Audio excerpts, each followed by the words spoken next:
Bonjour Raphaël. Bonjour Paul. T'as de beaux yeux, tu sais.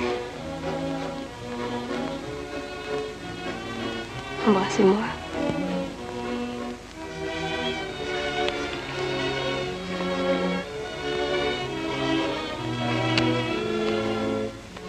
Nelly, Embrasse-moi encore.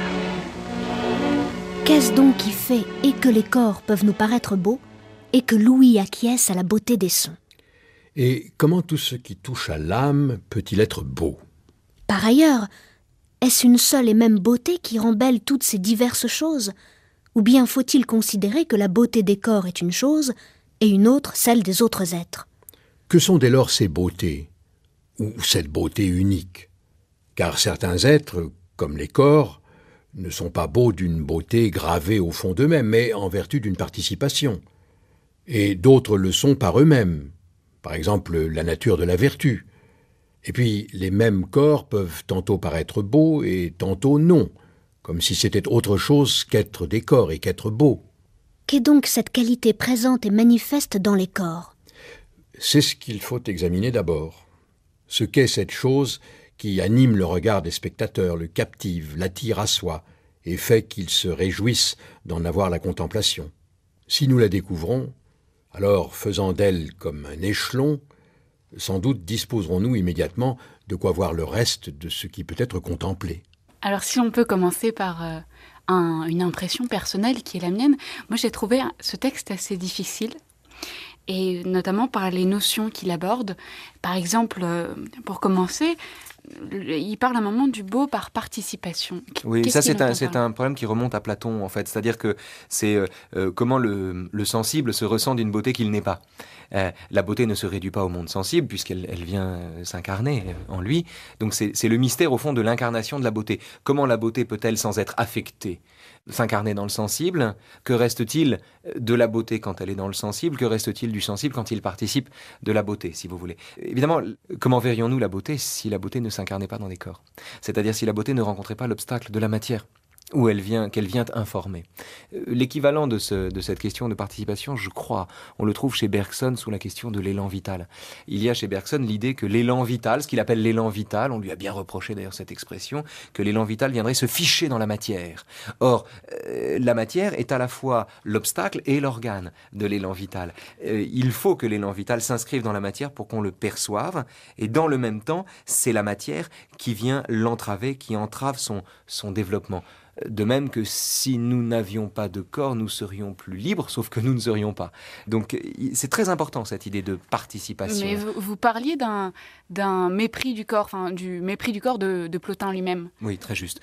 Plotin est connu pour mépriser le corps, c'est du moins la version qu'en propose Porphyre, son élève Porphyre, dans la vie de Plotin qu'il raconte, qui est un texte génial, hein, est un texte absolument formidable, une sorte d'évangile de Plotin, qui est un texte étonnant dans lequel Porphyre durcit le trait en présentant justement Plotin comme un individu répugnant, dont la saleté est en fait l'écrin de la beauté qu'elle dissimule. C'est-à-dire, il fait de Plotin, au fond, l'équivalent au IIIe siècle de Socrate.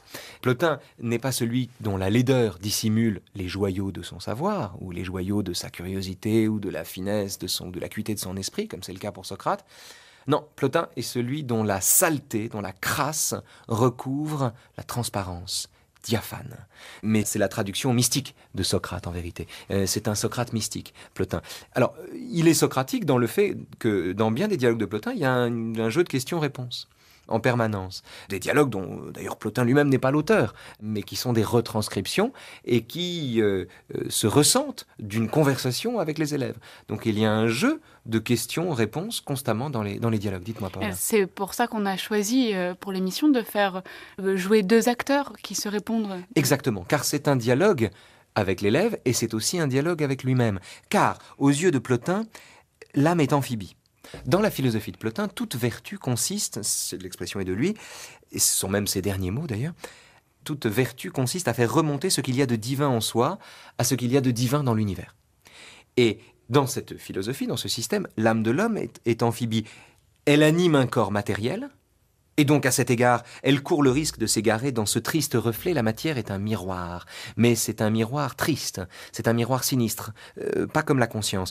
C'est un miroir qui nous fait prendre nos reflets pour des lanternes. Donc, en ce qu'elle anime un corps matériel, l'âme court le risque de s'égarer dans le reflet matériel, et donc de verser dans l'amour-propre, et de prendre la vessie charnelle pour une lanterne céleste. En ce qu'elle procède à l'inverse de l'âme du monde, c'est-à-dire de son principe, il appartient à l'âme, au contraire, de se convertir, de se recueillir et de s'élever au-delà d'elle-même.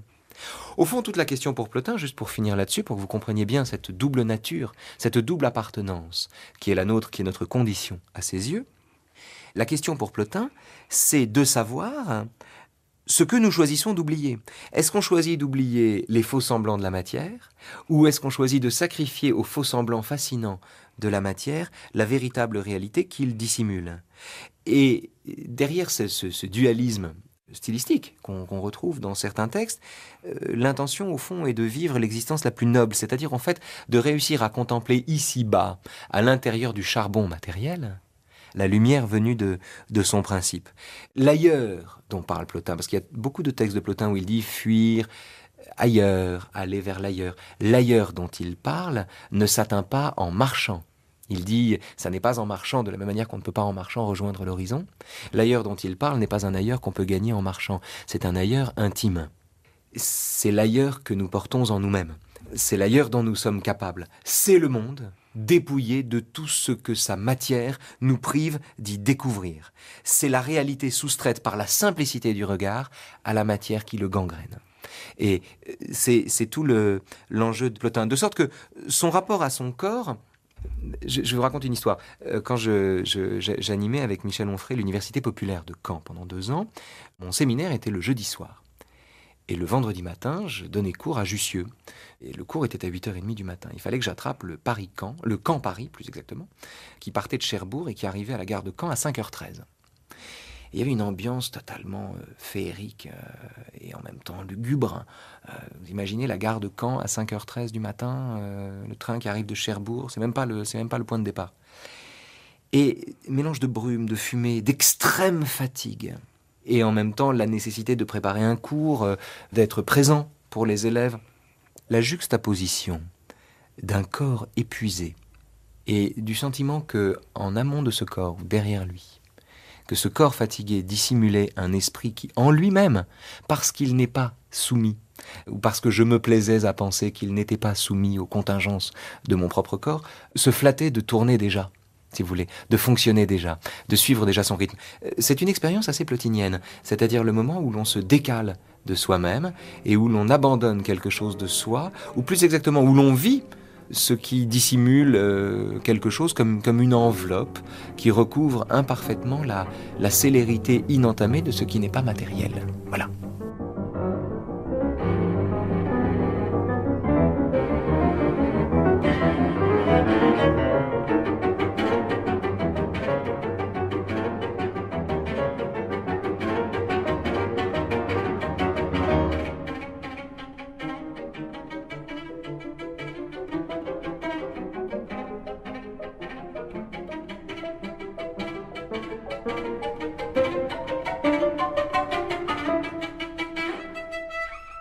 Alors j'en profite pour signaler un essai qui m'a beaucoup aidé dans l'appréhension du traité de Plotin. C'est l'essai de Pierre Hadot, La simplicité du regard, puisque vous... Plotin ou la simplicité du regard.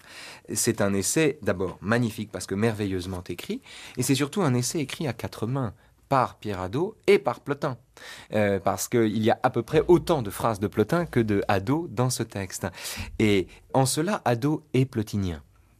Car dans la première Énéade de la 5e partie, il faut savoir que les traités de Plotin sont répartis en Énéades, ce qu'on appelle des Énéades, qui sont des ensembles de 9 traités, rassemblés au mépris d'ailleurs de toute chronologie. Donc il y a 6 Énéades de 9 traités chacune.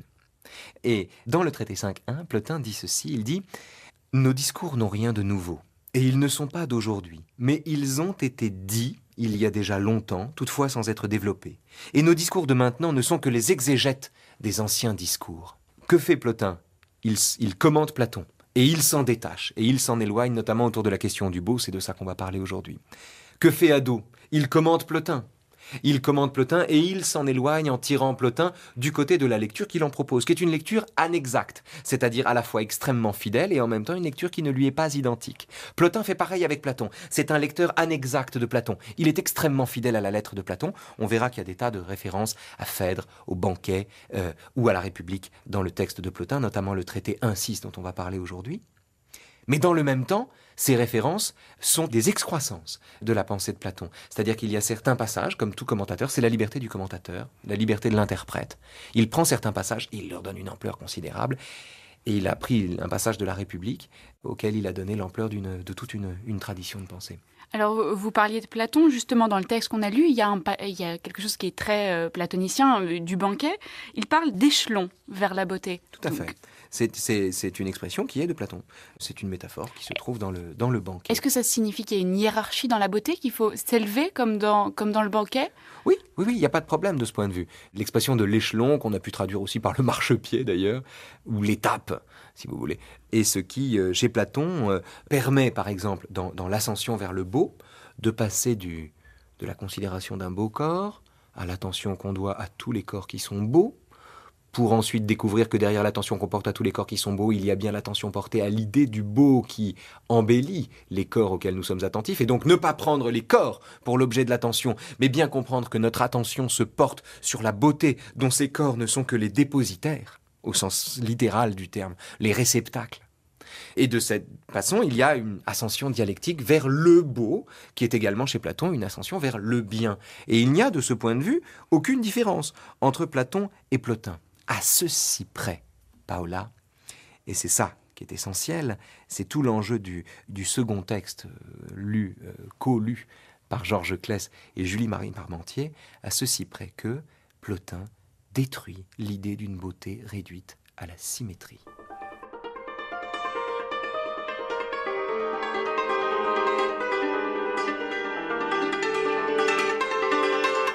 Tout le monde, pour ainsi dire, s'accorde à penser que c'est une symétrie des parties entre elles et avec le tout, et le surcroît d'une belle couleur qui font la beauté destinée au regard. Pour les objets sensibles, et d'ailleurs pour tous les autres en général, la beauté consiste donc dans la symétrie et la mesure. Il n'existera par conséquent aucune beauté dans le simple, mais elle sera de toute nécessité dans le composé.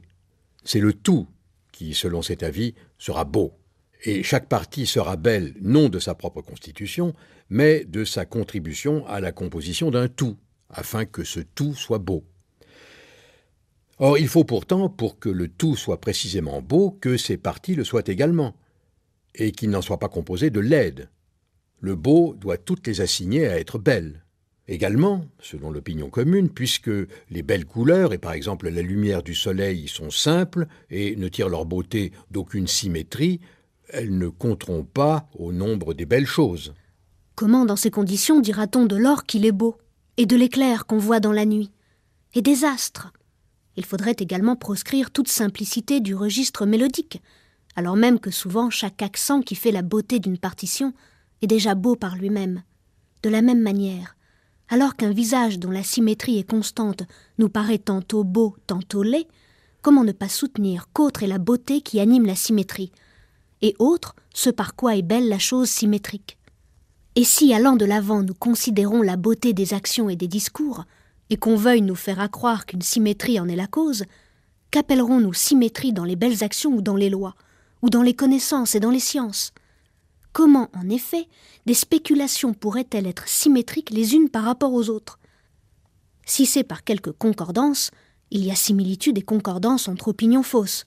Et cette opinion, par exemple, que la tempérance est une sottise, s'accorde celle-ci que la justice est une naïveté généreuse. Ces propos vont dans le même sens et se conviennent réciproquement. En outre, toute vertu est bien une beauté de l'âme, et d'une beauté bien plus authentique que celle qu'il y a dans tous les exemples que nous venons d'évoquer. Mais comment sera-t-elle symétrique? Car ce ne peut être ni à la façon des grandeurs, ni à la façon des nombres, même si les parties de l'âme sont multiples.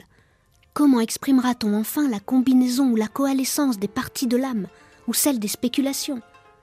Et que pourrait bien être la beauté de l'intellect, qui par nature demeure isolée?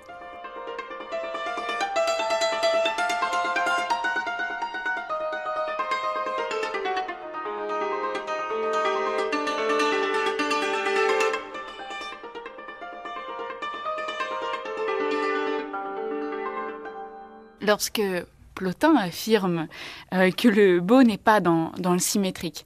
Il ouvre la voie aux philosophes tels que Pascal ou même Jean Kelevitch bien plus tard. Oui, bien sûr.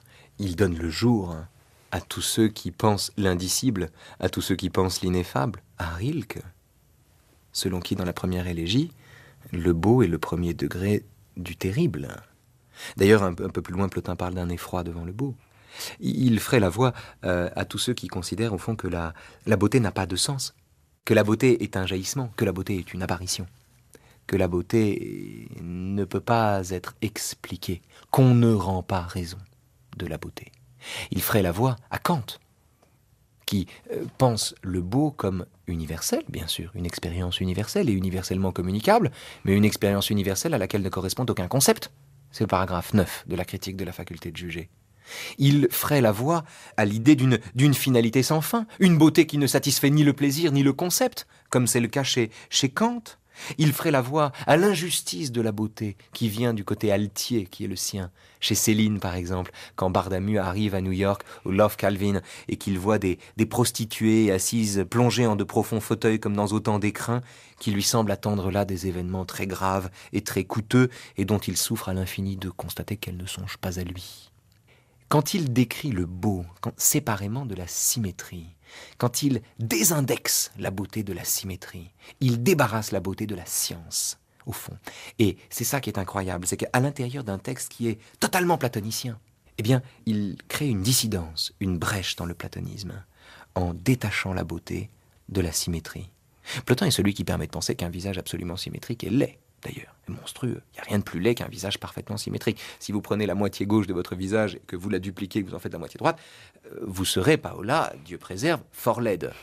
Et cela immanquablement. C'est-à-dire que non seulement la symétrie n'est pas un gage de beauté, mais elle est même une source de disharmonie. Et il permet de penser qu'un visage singulier peut être beau. Eh oui, comment, dans ces conditions, dira-t-on de l'or qu'il est beau, de l'éclair qu'on voit dans la nuit, et des astres, et la simplicité du registre mélodique? Il est celui qui permet de penser la beauté de l'unicité, et donc dans sa simplicité. Il est celui qui permet de penser une beauté conforme à l'unicité de notre monde, qui n'a pas de miroir. Il est le père des mystiques de l'immanence, c'est-à-dire Bergson, Jean Kelevitch, Clément Rosset. Il est le père de tous les penseurs de l'immanence, c'est-à-dire de tous ceux qui, considérant qu'on ne sort pas du ciel qui nous contient, s'attache néanmoins à s'intéresser au monde et à ce qu'il a d'insolite et considère que du coup le monde est insolite. C'est parce qu'il ne trouve pas d'explication en dehors de lui qu'il devient insolite. Plotin est celui qui, en s'attachant à penser la beauté séparément de la symétrie, permet de penser l'insolite de ce qui apparaît et de ce qui n'est pas dissible. Il est le père du je ne sais quoi, il est le père du presque rien, il est le père de l'indicible, il est le père de tout ce qu'il y a d'ineffable. Il est de ce point de vue, ce texte-là est un texte absolument majeur, absolument considérable. Par exemple, il dit dans le 3e traité de la 5e Énéade, il dit ceci: « Peut-on s'arrêter sur des mots ? Non ! L'âme éprouve encore et plus que jamais les douleurs de l'enfantement. Peut-être même qu'elle est arrivée au point où il faut qu'elle enfante. Néanmoins, il faut à nouveau recourir aux incantations, si du moins nous pouvons trouver quelque part une incantation pour de telles douleurs.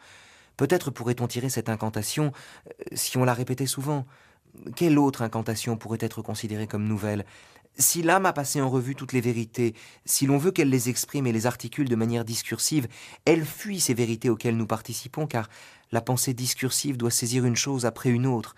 C'est là précisément le parcours. Mais quel parcours peut-il y avoir pour ce qui est absolument simple ? Plotin est le penseur de ce qui est absolument simple. Et d'une simplicité qu'il ne s'agit pas d'expliquer, mais à laquelle il s'agit de se mêler, dans laquelle il s'agit de se fondre et d'oublier la partie complexe, étendue, matérielle de soi-même.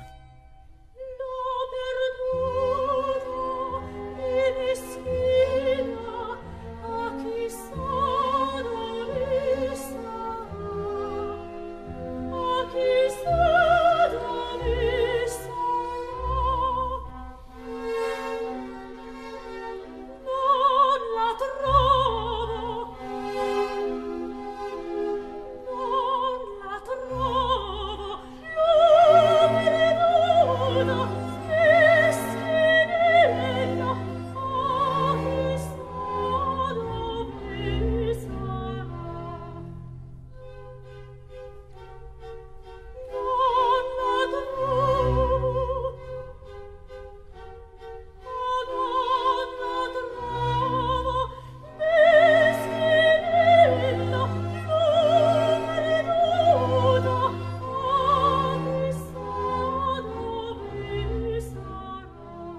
Mais il prend justement un moment l'exemple de la musique. La musique découle bien d'un assemblage de notes. Donc en soi, elle est décomposable. D'abord, la musique ne dit rien. Et c'est pour ça qu'elle est si précise. On en a parlé à propos de Jean Kelevitch. Et Plotin parle ici de la simplicité d'une mélodie. Rien n'est plus difficile qu'une telle simplicité. La musique, d'abord, ne dit rien. Et puis surtout, la musique est tout entière tout ce qu'elle est. Elle exprime tout ce qu'elle exprime. Elle est simplement tout ce qu'elle dit. Ou tout ce qu'elle exprime, plus que ce qu'elle dit. Puisque, étant d'une précision évasive, de la précision évasive que lui donnent les notes, elle ne peut rien dire, mais elle exprime tout en ne disant rien. Et c'est après coup, si vous voulez, que vous pouvez vous attacher à concevoir, par exemple, le clavier bien tempéré comme le résultat d'une équation, ou même faire des diagrammes avec un opéra. Mais dans l'instant, l'émotion qui vous saisit devant un concert ou à l'opéra, par exemple, l'espèce d'émotion qui vous saisit n'est en elle-même pas susceptible d'être mise en équation. Elle s'adresse au cœur. Le cœur a ses raisons que la raison ne connaît pas. C'est cela que la musique exprime, c'est cela que la musique signifie, et c'est ce que sa simplicité lui permet de produire. La nature indicible des émotions qu'elle exprime. On peut tout à fait dire « oui, ça m'a ému parce que ça m'a rappelé telle chose ». On peut expliquer l'émotion qu'on a éprouvée. Mais aucune explication n'arrive au genou de l'émotion dans l'instant où on l'éprouve. De la même manière, on peut rétroactivement mettre une musique en diagramme, mais on ne dira rien de la musique telle qu'on l'a écoutée, telle qu'on l'a éprouvée en l'écoutant. Plotin est le penseur de cet oubli de soi, justement, de cet abandon de soi, c'est-à-dire de l'abandon de ce qui se met en équation au profit de ce qui s'éprouve, au profit de ce qui se sent. Par exemple, vous trouvez chez Plotin le récit d'une extase. Le plus fameux est celui-là, il dit « Souvent, m'éveillant de mon corps à moi-même, devenu alors extérieur à tout le reste et intérieur à moi-même, contemplant alors une beauté merveilleuse, sûr alors d'appartenir au plus haut point au monde supérieur, ayant vécu la vie la plus noble, étant devenu identique au divin, m'étant fixé en lui, étant parvenu à cette activité suprême et m'étant établi au-dessus de toute autre réalité spirituelle, quand... Après ce repos dans le divin, je retombe de l'intellect au raisonnement, et je me demande comment j'ai pu jamais, et cette fois encore, descendre ainsi, comment mon âme a pu jamais venir à l'intérieur d'un corps, si déjà, lorsqu'elle est dans un corps, elle est telle qu'elle m'est apparue. » C'est sublime. C'est beau. C'est très très beau. Mais c'est très exactement ce qu'on appelle une extase. Qu'on peut mettre en miroir, d'ailleurs, souvent m'éveillant de mon corps à moi-même, qu'on peut mettre en miroir avec longtemps je me suis couché de bonne heure. Mais ça, c'est une. Mais c'est une extase histoire qui suppose aussi. Je pense par exemple à Karl Jasper, au moment. Il appelle ça les états limites, non? C'est déjà ça. Après, avec la descente, et vous citiez Rilke à un moment, et Rilke, à propos de la musique, dit que la musique l'amène si haut qu'après, elle le redescend encore plus bas. Mais oui, c'est parce que c'est une retombée dans le temps, comme c'est une retombée de l'élan vital dans la matière. On est condamné à redescendre. De la même manière que Zarathustra commence son récit en descendant sa colline. La fin du premier chapitre d'Ainsi parlait Zarathustra, c'est ainsi commença le déclin de Zarathustra. On ne peut pas se tenir en haut de la colline, on ne peut pas se tenir sur le fil, on ne peut pas se tenir sur la crête, on ne peut pas se tenir dans l'instant, on ne peut pas se tenir dans l'extase, on ne peut pas être constamment l'instant d'avant. Vous vous souvenez, quand Swann embrasse Odette pour la première fois, il sait qu'il va l'embrasser. Et il la voit déjà, il voit déjà son visage comme un paysage qu'il va regretter. Parce qu'il sait très bien qu'une fois qu'il sera passé de l'autre côté, c'est-à-dire du côté du baiser, et des droits, et de la juridiction nouvelle qu'un baiser crée entre deux êtres, des droits que ça va lui donner sur elle, et de la jalousie, etc., etc., il sait que c'est le début de la fin. Tout l'enjeu est de s'en tenir à l'instant d'avant, si vous voulez. Un être plotinien. Rue Gay-Lussac, pendant des années, il se trouve que je devais, pour aller à l'école, remonter la rue Gay-Lussac. Rue Gay-Lussac, pendant des années, je voyais un homme penché sur le trottoir, qui donnait très exactement, qui avait une barbe, on aurait dit Dostoïevski, c'était étonnant, et qui donnait très exactement, mais vraiment, l'impression d'être sur le point de lever le pied pour traverser la rue. Je le croise un matin, je dis, le type va traverser, puis je continue. Je sors de l'école, il était 18h. Je redescends la rue Gay-Lussac, le même homme était dans la même position. Il y avait une sagesse supérieure dans la folie de cet homme-là, qui se tenait constamment, juste sur l'instant d'avant. une sagesse qu'on retrouve dans l'intuition stendhalienne qu'en amour, ce qui compte, c'est de monter les escaliers, si vous voulez. C'est-à-dire une sagesse de l'instant d'avant, une sagesse qui est au fond une critique du bonheur, puisque le bonheur acquis est un bonheur conscient de lui-même, et c'est donc un bonheur qui regrette sa propre disparition, qui donc fait déjà son deuil de lui-même. Une sagesse du temps, une sagesse à laquelle notre condition temporelle nous contraint et à laquelle nous ne pouvons pas nous tenir. La partie de nous-mêmes qui est susceptible de matière, perméable à la matière, et donc susceptible de retomber dans le temps, cette partie de nous-mêmes, cette partie qui s'expose à la temporalité, la partie de nous-mêmes qui retombe, qui déchoit en permanence, et la grande douleur, c'est la grande déchirure, si vous voulez. On ne peut pas se tenir dans l'extase, on ne peut pas rester dans l'extase, on ne peut pas abolir le temps. Au temps suspend ton vol, combien de temps ? Vous aviez ça en tête à ce moment-là, c'est le dialogue à distance. Oui, c'était surtout une colle de philo, si je peux me permettre, qui est tombée il n'y a pas longtemps. Ah oui. Donc j'y pensais. Eh bien voilà. Mais il faut bien comprendre que Plotin est un comme Platon d'ailleurs, ce sont des penseurs de l'oubli, mais de l'oubli de soi, au nom d'une mémoire supérieure. La réminiscence chez Platon est un souvenir qui va plus loin que soi. Il faut s'oublier soi-même pour accéder à la réminiscence. Abjurer par exemple ses préjugés ou ceux dont nous sommes certains, modèle cartésien chez Platon, avant Descartes, pour accéder à une réalité supérieure dont la mémoire nous vient à ce moment-là. Mais c'est une mémoire plus vaste que nous, c'est une mémoire antique, c'est une mémoire dont nous étions les dépositaires avant que notre âme s'incarne dans un corps. Chez Plotin, c'est la même affaire. Par exemple, à un moment, il dit « nous ». Mais nous, qui nous ? Sommes-nous la partie de l'âme qui demeure toujours dans l'esprit, ou bien sommes-nous ce qui s'est ajouté à elle et qui est soumis au devenir du temps ? Ne faut-il pas dire qu'avant que se produise la naissance actuelle, nous étions, dans le monde transcendant, d'autres hommes, certains d'entre nous même des dieux, nous étions des âmes pures, nous étions esprits, unis à la totalité de l'être, partis du monde spirituel, sans séparation, sans division, nous appartenions au tout, et même encore maintenant, nous n'en sommes pas séparés. Ce sont des grandes philosophies nostalgiques. Ils sont nostalgiques d'une fusion. Ils sont nostalgiques d'une fusion à l'intérieur de laquelle nous nous oublions nous-mêmes pour nous retrouver nous-mêmes. Nous remplaçons l'introspection narcissique de celui qui se demande ce qu'il est, qui se regarde lui-même dans un miroir, par la connaissance de soi, qui est en fait connaissance de son principe, qui fait qu'un corps s'élève jusqu'à l'âme, qu'il est également.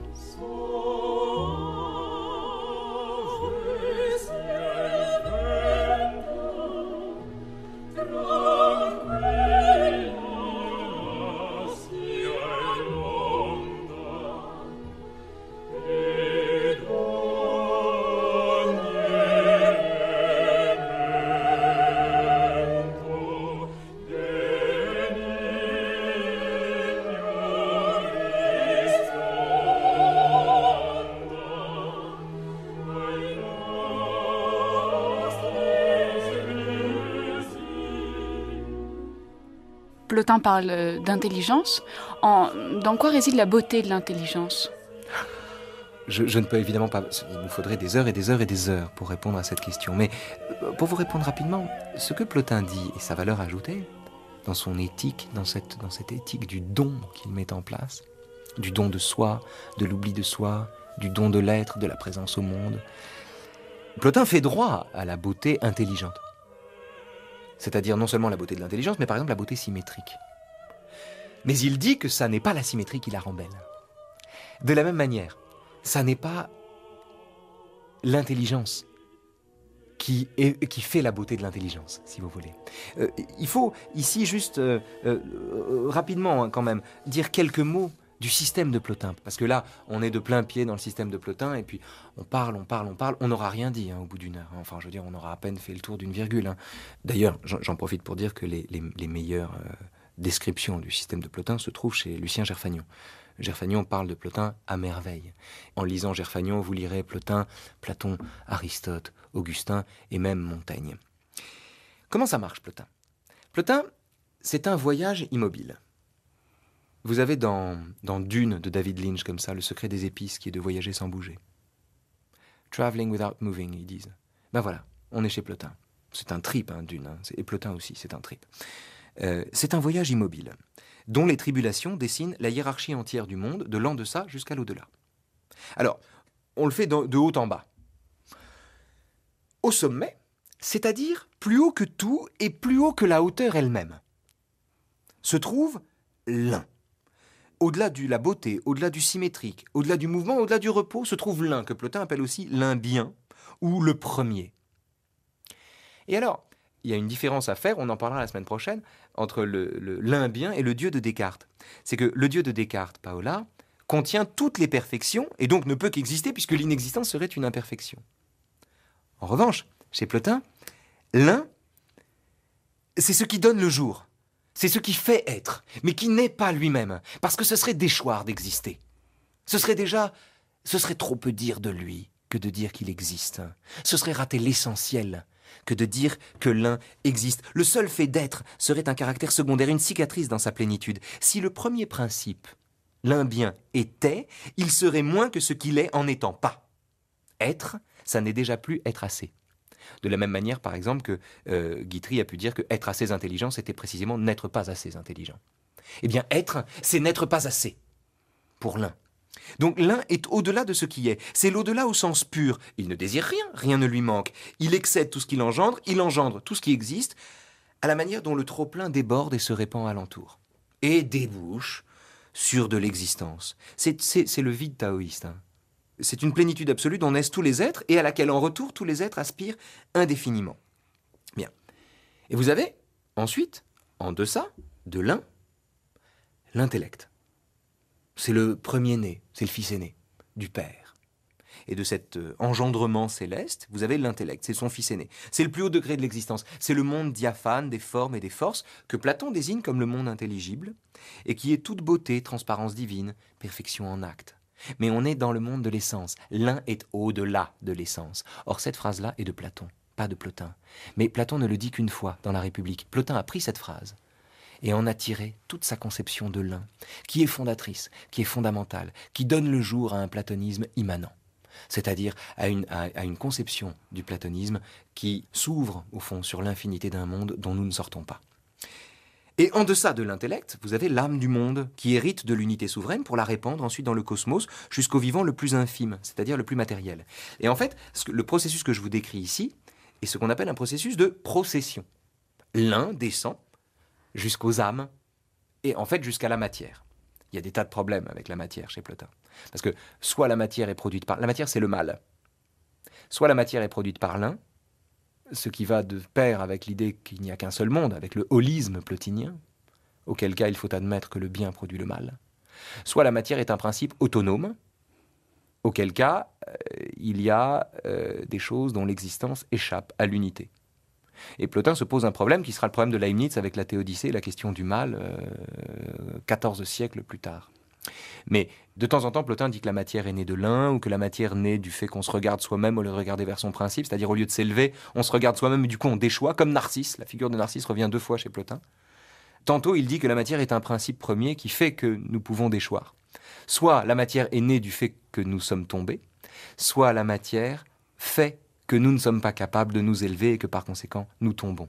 Il y a ces 2 statuts de la matière chez Plotin, selon qu'il est moniste ou dualiste, et il est très exactement l'un et l'autre. Il y a une contradiction chez Plotin là-dessus, qu'il résout à un moment, mais en disant que la matière c'est comme un esclave recouvert de chaînes en or.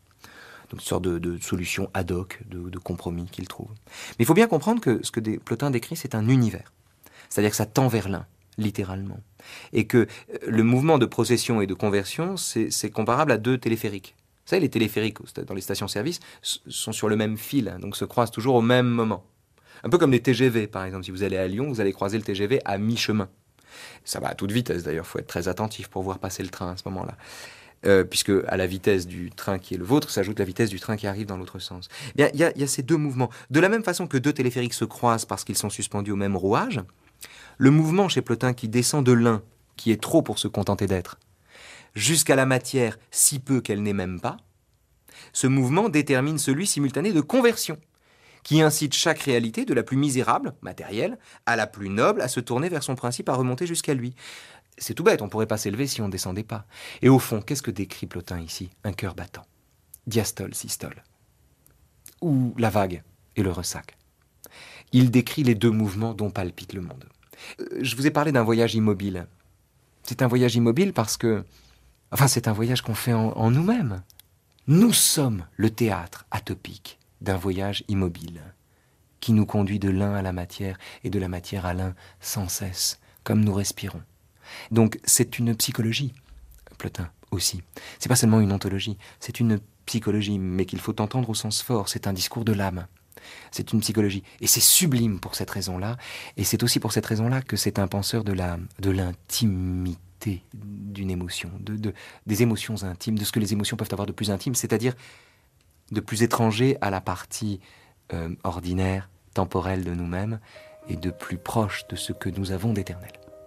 Alors, pour Plotin, l'une des images de la beauté, c'est par exemple le feu, dans le texte qu'on va entendre maintenant.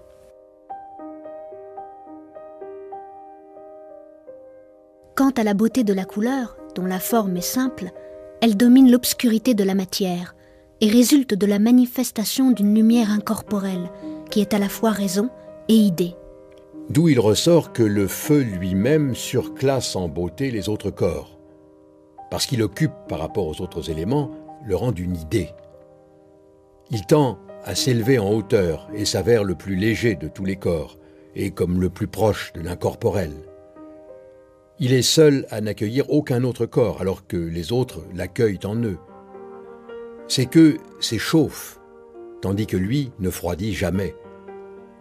Et lui est primitivement couleur, tandis que les autres corps ne reçoivent la forme de la coloration qu'à sa proximité.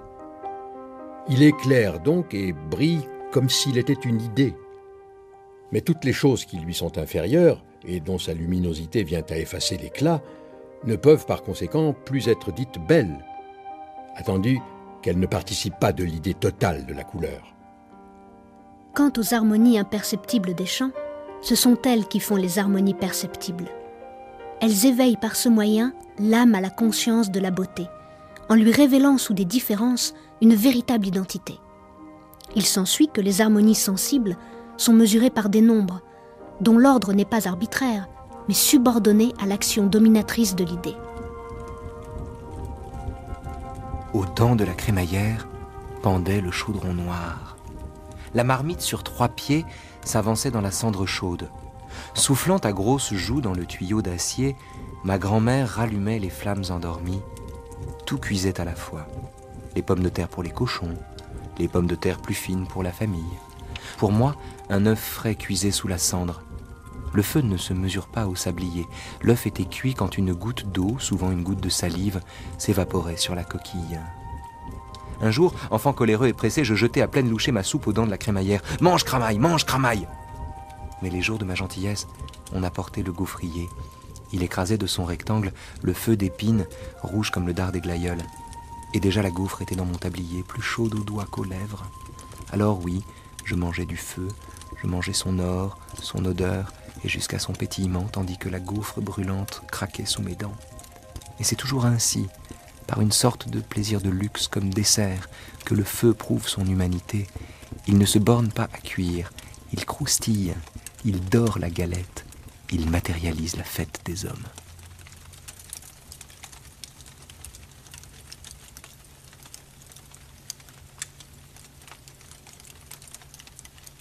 Qu'est-ce que c'est beau! Qu'est-ce que c'est? C'est Bachelard dans la psychologie. C'est la psychanalyse du feu. Bien C'est la psychanalyse du feu de Bachelard. Ce texte merveilleux de Bachelard que je lis à dessein en sortie du texte que Julie-Marie et Georges ont lu pour nous, je le lis parce que il est une émanation, pour parler plotinien. Le texte de Bachelard est une émanation du texte de Plotin et de ce qu'il dit du feu. Plotin fait grand cas du feu, parce que il a l'intuition au IIIe siècle que le feu est une sorte... il a l'intuition du plasma. Je parle sous le contrôle des gens qui savent ça. Mais il a l'intuition de ce 4e état de la matière qui n'est ni liquide, ni gazeux, ni solide, mais plasma. Et auquel peut-être le feu correspond. Il fait grand cas du feu, parce que le feu est peut-être la seule version de la matière qui trouve grâce à ses yeux. D'abord parce que c'est une version ascendante de la matière. Ensuite, parce qu'il dit, il tente à s'élever en hauteur et s'avère le plus léger de tous les corps, et comme le plus proche de l'incorporel, et il est seul à n'accueillir aucun autre corps. Donc c'est un corps particulier, c'est un corps si léger, si gracile, c'est de tous les corps celui qui est peut-être le moins l'obstacle à la transparence, qu'il guette tant, qu'il espère tant, et qui ne se donne à voir qu'à travers le filtre de la matière. La transparence n'est possible que s'il y a une matière qui résiste et qui donc nous en donne le désir. Plotin est le premier penseur des organes obstacles, cher à Bergson et à Jankélévitch, c'est-à-dire de l'idée que la mort est ce qui prive la vie de son sens, parce qu'elle y met un terme, mais en même temps, c'est ce qui lui donne du sens. De la même façon, le fait que j'ai des yeux me permet de voir et m'empêche de voir ce que j'ai dans le dos, et ainsi de suite. C'est la phrase de Bichat, la vie est l'ensemble des fonctions qui résistent à la mort. La vie est l'ensemble des fonctions qui résistent à la mort. L'autre élément dans le texte qu'on a entendu, qui est très intéressant, c'est, dites-moi Paola, je ne sais pas, peut-être vous pensez au fait que Plotin est le précurseur des petites perceptions de Leibniz. Oui, Plotin est le premier théoricien des petites perceptions de Leibniz. On en a parlé des petites perceptions quand on a parlé de la monadologie.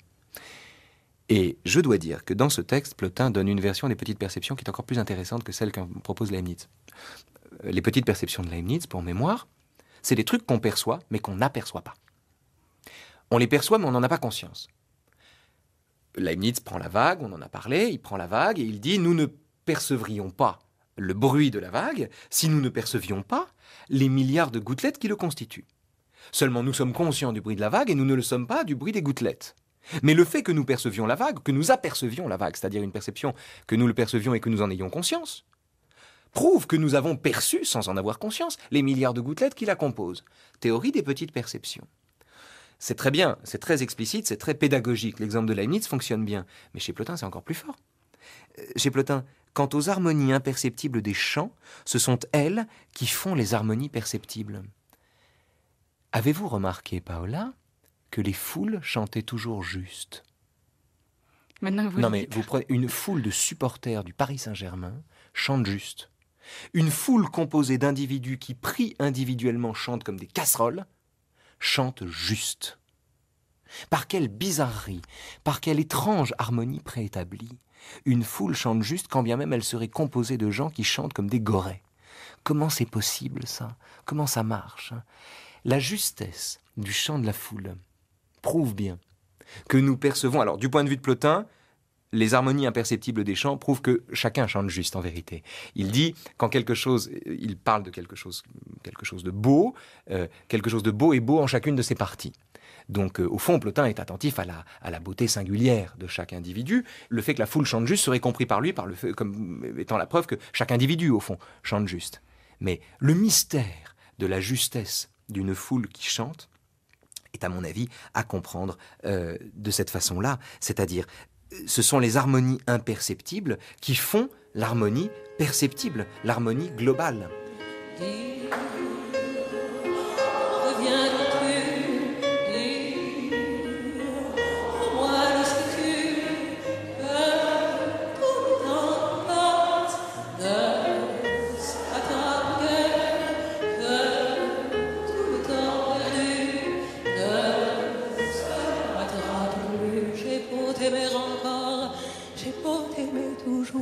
J'ai beau n'aimer que toi, j'ai beau t'aimer d'amour, je ne suis pas de celles qui meurent de chagrin, je n'ai pas la vertu des femmes de marin. Alors, ce qui est vraiment magnifique chez Plotin, c'est le rapport qu'il entretient avec le sensible, dont l'énigme est contenue dans le mot que vous avez si opportunément signalé au début de cette émission, le mot de participation. Toute la difficulté est là. Il y a chez Plotin l'idée qu'il faut se tenir hors des affaires humaines, qu'il faut fuir seul vers le seul. C'est la dernière phrase des Énéades, 6-9, à la toute fin. L'idée qu'il faut s'élever, fuir, se débarrasser, son corps lui-même en témoigne. Mais dans le même temps, cette fuite, encore une fois, n'est pas une fuite qu'on atteint par les pieds, c'est pas une fuite qu'on atteint même en grimpant une montagne, ça n'est pas une fuite qui se trouve dans l'espace, c'est une fuite qu'on trouve en nous-mêmes. C'est pas le voyage d'Ulysse. C'est le voyage d'Ulysse entendu comme ce qu'il est, c'est-à-dire une métaphore. C'est le voyage d'Ulysse, avec toute la nostalgie dont il témoigne. Pourquoi c'est le voyage d'Ulysse? Parce que Ulysse, quand il est en route vers Ithaque, par exemple quand il s'arrête sur les rivages de Circé, pendant 7 ans il pleure, et puis elle le laisse partir. Ulysse a la nostalgie de son chez lui. Puis il rentre, et hormis Ulysse, qu'Athéna préserve dans sa jeunesse et sa vigueur, Son fils est grand, sa femme est vieille, son chien meurt en le voyant. Sa fidèle servante est un peu dure d'oreille, elle le reconnaît, mais enfin bon, elle n'entend plus grand-chose. Les choses ont changé, le temps a passé. De sorte que l'endroit où il revient n'est pas l'endroit dont il avait la nostalgie. Ulysse est celui qui nous enseigne que la nostalgie a toujours un coup d'avance. Nostalgie, en grec, étymologiquement, c'est la douleur du retour. Mais le retour dont nous avons le regret, donc c'est à la fois le regret de ne pas être retourné à l'endroit dont nous avons la nostalgie, mais c'est également le regret, une fois qu'on y est, de constater que cet endroit n'est pas celui dont on avait le regret, parce que l'endroit lui-même a changé. Et parce qu'on n'a pas pu y ramener notre jeunesse. Et parce qu'on ne peut pas y ramener notre jeunesse. Françoise Hardy, Paola, il savait rire, tous mes amis, il savait si bien partager mes jeux, mais tout doit finir pourtant dans la vie et j'ai dû partir, les larmes aux yeux, mes amis m'ont demandé, etc. Plotin est un penseur de la nostalgie en ce sens-là, d'abord parce que rien de ce qui existe dans le sensible n'est de nature à satisfaire le désir qui est le nôtre, et aucun voyage n'est de nature à combler notre attente. De la même façon, d'ailleurs, on est plotinien quand on avertit celui qui veut fuir ses responsabilités en partant à l'étranger, ou bien en s'éloignant ou en quittant les siens. On est plotinien quand on l'avertit que ça n'est pas de cette manière qu'on s'en va. Ça n'est pas de cette façon qu'on se débarrasse des autres, et bien au contraire d'ailleurs. C'est même de cette façon qu'on prend les autres sur le dos comme un fardeau. Mais il faut fuir à l'intérieur de soi, en soi-même. C'est à l'intérieur de soi qu'il faut fuir, et cet intérieur de soi est extraordinaire parce que c'est un intérieur qui n'est pas un moi. Le moi est au fond, Plotin permet de penser le moi sur un mode très pascalien, est au fond le résultat d'une réification abusive de l'individu qui, fasciné par lui-même, se regarde dans la glace, se satisfait de lui-même et, tel Narcisse, tombe à l'eau, amoureux de son propre reflet. Faux amour, amour fallacieux, amour spécieux. L'introspection est paradoxalement, chez Plotin, ce qui nous éloigne du moi. Parce que c'est mal se connaître que d'être amoureux du moi.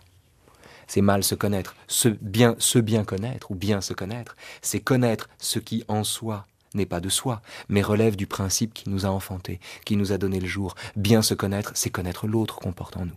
Augustin saura s'en souvenir quand il parlera de l'intime en faisant l'autre nom de Dieu. Bien se connaître, c'est accéder à cette intimité-là. Nietzsche est de ce côté-là quand il distingue le moi du soi. Nietzsche est un penseur plotinien parce que Nietzsche est mystique. C'est pour ça, par exemple, qu'on trouve chez Plotin une critique de la conscience de soi, qu'on retrouve alors là explicitement chez Bergson et chez Jankélévitch. Critique de la conscience de soi.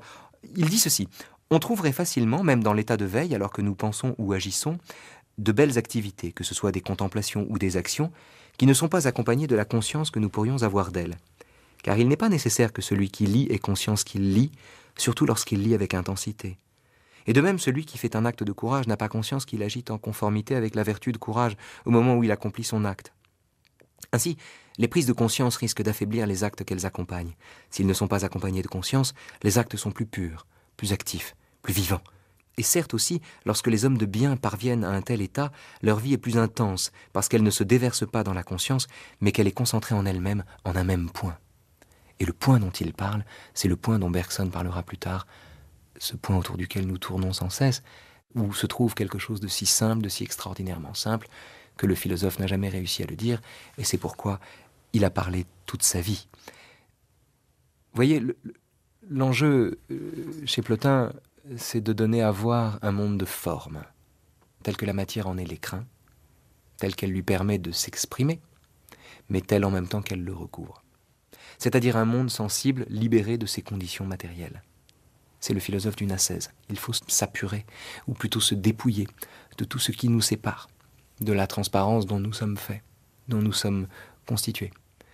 C'est une idée de la transparence qui, à mon avis, est le contraire de la transparence au sens où Rousseau peut l'entendre d'ailleurs. C'est une véritable transparence. Il dit à un moment, ce monde sensible avec chacune de ses parties restant ce qu'elle est sans se confondre avec une autre, saisissons-le par la pensée autant que cela est possible, comme une unité dans laquelle tout tient ensemble.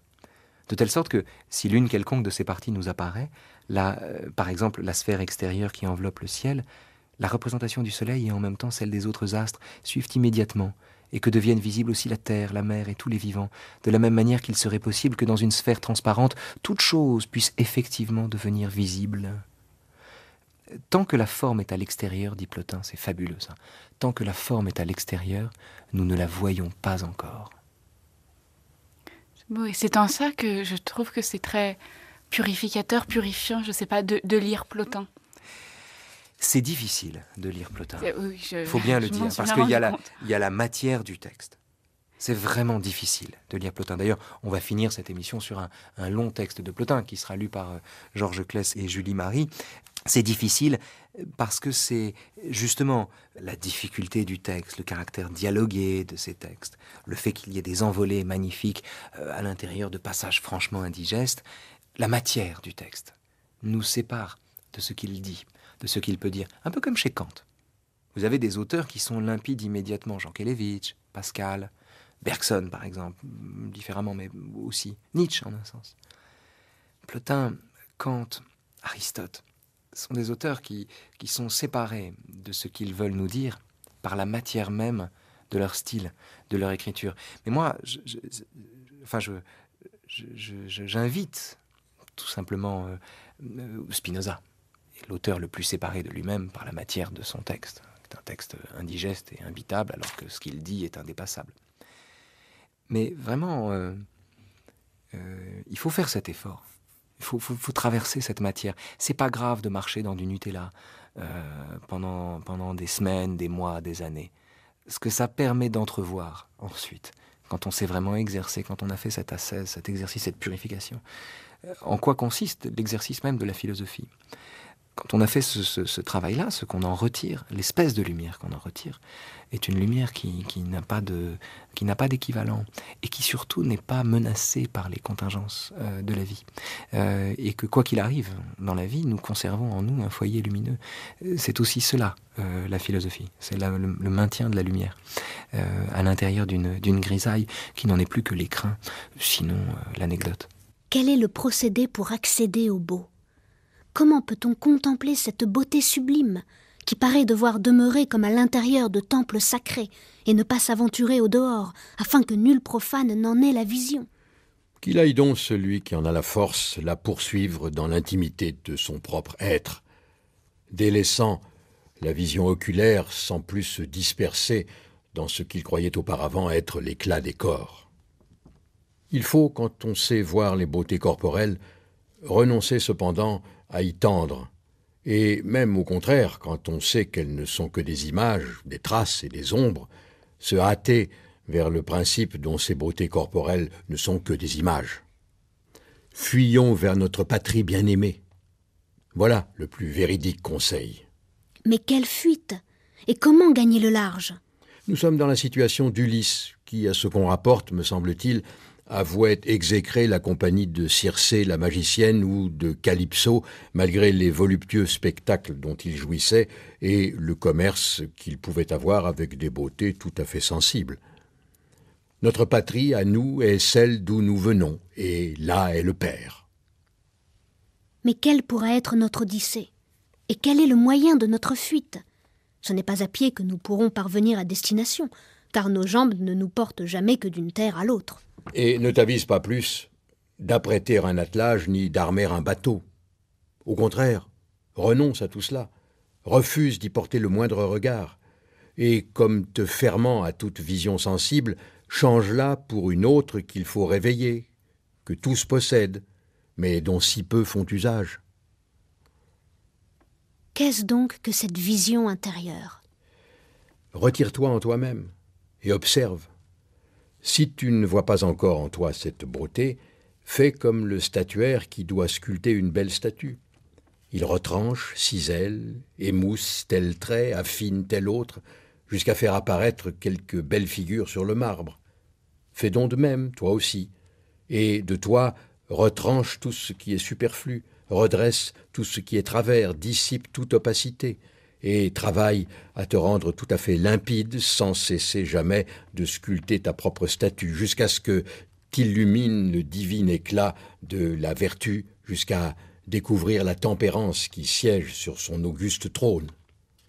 Si je suis devenu cela et le sais, si je me suis recouvré moi-même dans ma pureté, sans qu'aucun obstacle ne vienne empêcher cette unité, sans que rien ne vienne en moi-même se mêler à mon intimité, Si je suis tout entier devenu lumière véritable, et seulement cela, une lumière que ne mesure aucune grandeur, dont le flot ne se réduit au contour d'aucune forme, ni n'augmente en retour indéfiniment en se répandant au hasard, une lumière qui est absolument sans mesure parce qu'elle semble transcender toute mesure et excéder toute quantité. Si donc je vois et reconnais être moi-même devenu tout cela, alors je suis devenu vision.